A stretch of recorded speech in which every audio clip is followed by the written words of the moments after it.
So yeah, I'm Peter, and I'm here to talk about being old, getting skinny, and the fragility of it. There we go. Yeah, so when I was 20, I was immortal.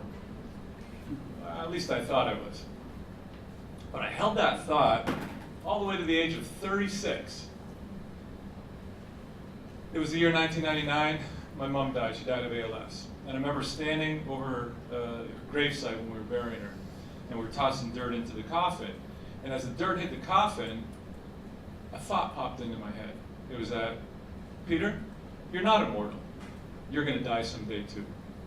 So following that thought, then I got a goal.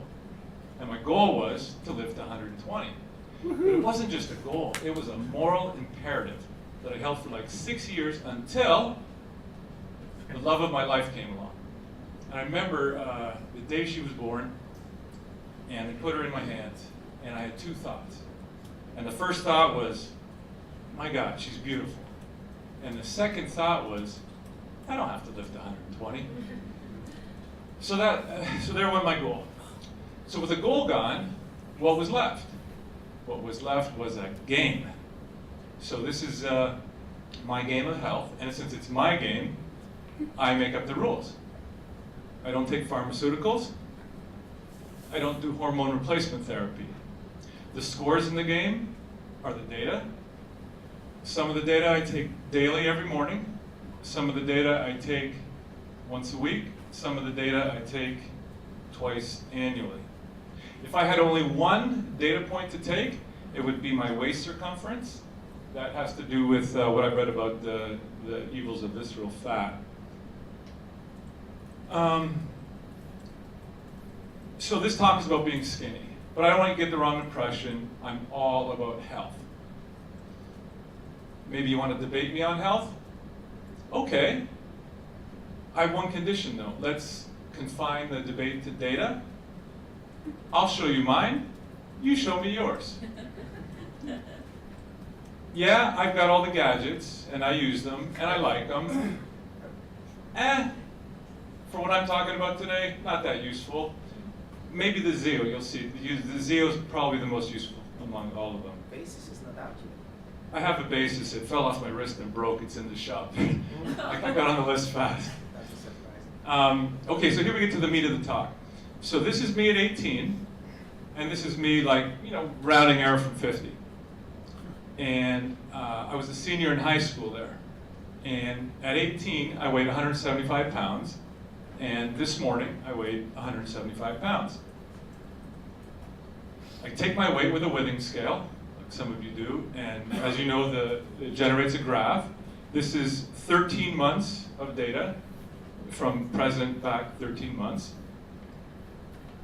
I want to point you to two interesting points in the data. March and September. What those are dips of like 8 pounds. What they correspond to are detox programs that I undergo in the spring and the fall. What the programs involve is these supplements that I take in the form of a smoothie, and also a dietary restriction whereby I don't eat any wheat, sugar, or dairy, and lots of other things too. And in fact, I don't eat those things today. And so how did I get onto that diet? It wasn't through a talk like this, it wasn't through studies or anything, it was through personal experience through this detox. All right, so we get back to the data. Here we are in September, and I'm looking at what you're looking at, only I didn't have all this, I had up to here. And I said, look at this big dip here, look at this trend line. The trend line didn't even believe this was a meaningful data point. I was insulted by that trend line. I said, I want the trend line to go this way. So I had a motivation. I wanted to keep my white trend line that way. So I told you what my motivation was, but I didn't tell you what was behind my motivation. It wasn't my wife saying, hey, you're too fat, get skinny. It wasn't like how I looked or felt. I felt great up here. It was purely the data. I wanted that bloody white line to stay down here. So to do that, I had to then figure out what went wrong. I know why it went down. Why did it go up? Well, when you ask yourself the right question, the answer is simple. It was social backsliding. Wheat, sugar, and dairy are social glue in our culture. Step outside your home into any restaurant or grocery store, friend's house, they're making wheat, sugar, and dairy. So this is me just cheating a little bit, being social. So I decided here I would be asocial. So, ask me how's it going? I'll say very difficult, very difficult. It's not physically difficult, it's not emotionally difficult, it's socially difficult. That's the only difficulty. Now I'm pointing to something else. So here's the upper, here's the lower. What is this delta? We're talking 5 pounds, we're talking a ½ inch off my gut, 1% body fat. It's trivial, it's noise. But it's not. Look closer at the data. Look at these spikes, these glorious Himalayan spikes, 6 to 8 pounds in one day, up and down. Used to be 2 to 3 pounds. Now it's down here. I've crossed some Rubicon of skinniness. What's causing those spikes? The same shit that used to cause it, back here. But here, like, I don't know what the hell's going on. My scale doesn't recognize me. Seriously, the withings, like, goes, I don't know who stepped on that scale. I have to get on the website to fix it. Now, here's the interesting thing. I can't drink coffee now. Zio told me that. So, yeah, Zio was fine over here, not fine now. But check it out. Einkorn bread. I don't know if you guys know about this at all. This is the topic of another 7-minute discussion, not here. But my data says, go ahead, eat einkorn bread.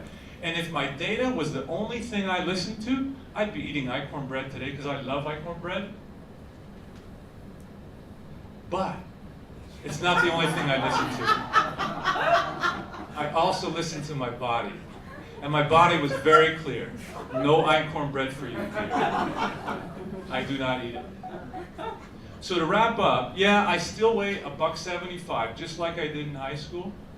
There's a big, big difference. One of the big differences, this kid's skinniness was bulletproof. This old guy, fragile. Questions? How did I do? 7 minutes, 7.5? Yep, you're right on. All right. So, no questions? Who has questions for Peter? Yes, Dawn. The question was, do you track your hormones? Yeah, like in the blood tests that I showed you back there, I had the serum testosterone in there and other data, I guess, that way. So, but I don't track it. I don't have a self-tracker for it. I'd love to have one. Actually, let me ask a different question. Of course, you don't have the data, but your hormones, the panel, when you were 18. So I assume you could use an average 18-year-old hormone panel to compare with your current one to see why your skinniness at age 50 is so fragile. Yeah, I'd love to look at that. I mean, I've read that female, is a weird curve, like estrogen, testosterone when you're a teenager, and then it goes up, and then you get into menopause. And men, it's like you're 15 and you're 18, it goes like through the roof, and then supposedly it's supposed to curve slowly down. I definitely know my testosterone is lower than higher. I don't have the data to prove it. I just got life experience. Great. Joe? Couple of questions. What's the heaviest you've ever been? And what weight do you trend to if you're not paying attention to your diet? So the question was, what's the heaviest you've ever been, and what do you trend to? What's your... Yeah, I think the answer is the same. It was 205. I was 205 right before I met my second wife, and she keeps telling me she liked me better back then.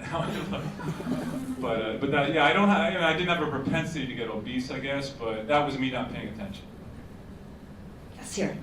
Okay.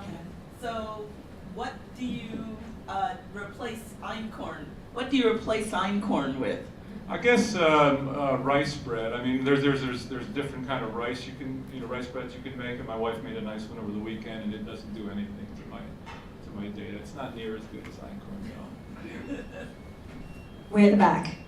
So the Zio is helping with your sleep. You use it to help your track your activity.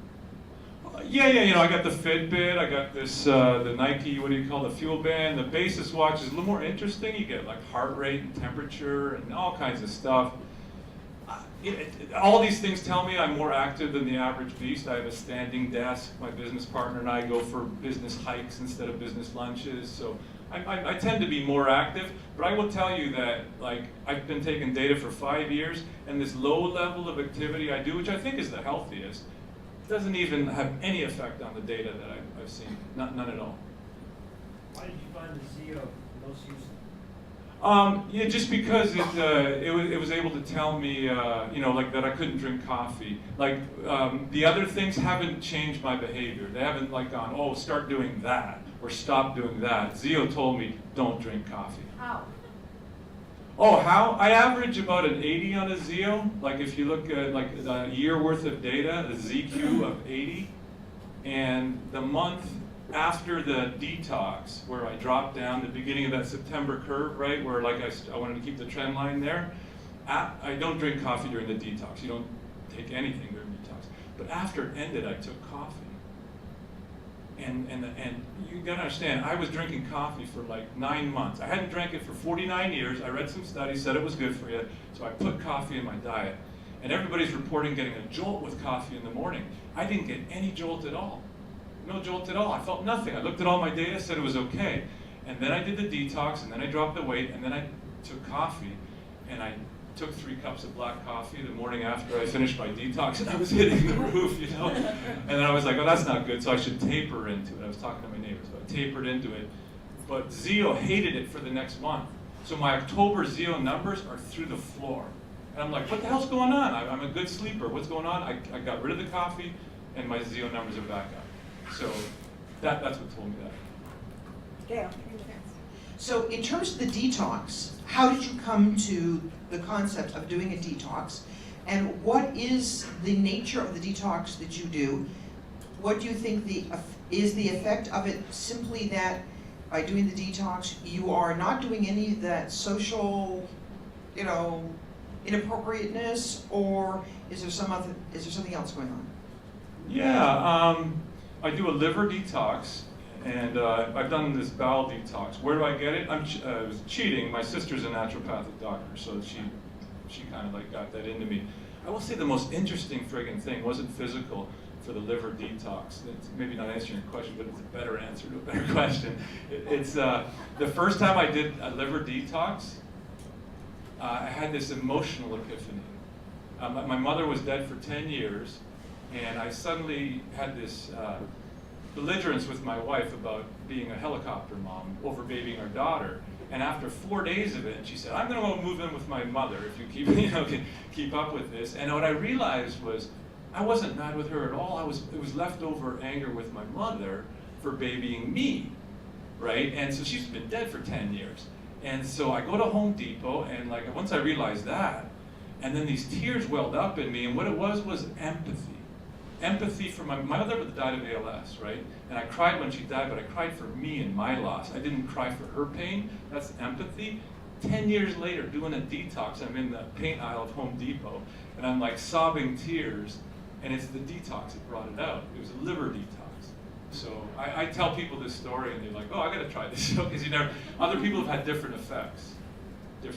But I've taken way more than my 7 minutes, right? I think we have time for one more question. I'm just curious, what parameters did you monitor? And you mentioned waistline as one of the key indicators. What other parameters did you find most useful in your monitoring over the 5 years? Oh yeah, glucose. I mean, that's like these are the all-star numbers I put on this one page that went by too fast. Back here. There. So these numbers I think are really indicative of something. The glucose. That's definitely, to me, like I've read that this is like a proxy for your biological age. And then I've read like these are just mathematical formulas, so I'm probably going to get rid of this one.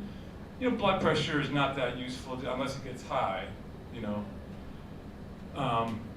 These are obviously the numbers that people want to, your doctor will want to know, right? You know, my doctor, I had this cholesterol reading last annual physical in August. I asked him, it actually showed up as low. It was marked, you know, when you get the blood studies and it's like, this is out of range, and then this was actually low because it starts at 140, the range. And I said, is that a problem? He said, no. I said, where did that come from? He said, oh, good genes. I said, I'm not listening to you anymore in my head, right? That's not genes, that's So, like... so what tool did you use for the fast or the glucose? Okay, so I'll answer this one, and this will be the last one, but it was like this. My wife was pregnant with our daughter. She ate too many apricots. And so her blood sugar spiked. She went to the doctor. The doctor said, you might have gestational diabetes. They gave her a blood testing kit, and she brought it home. Stopped eating the apricots, the diabetes went away, and the monitor was sitting around the house. And I found it. Great, thank you so much, Peter. Thanks.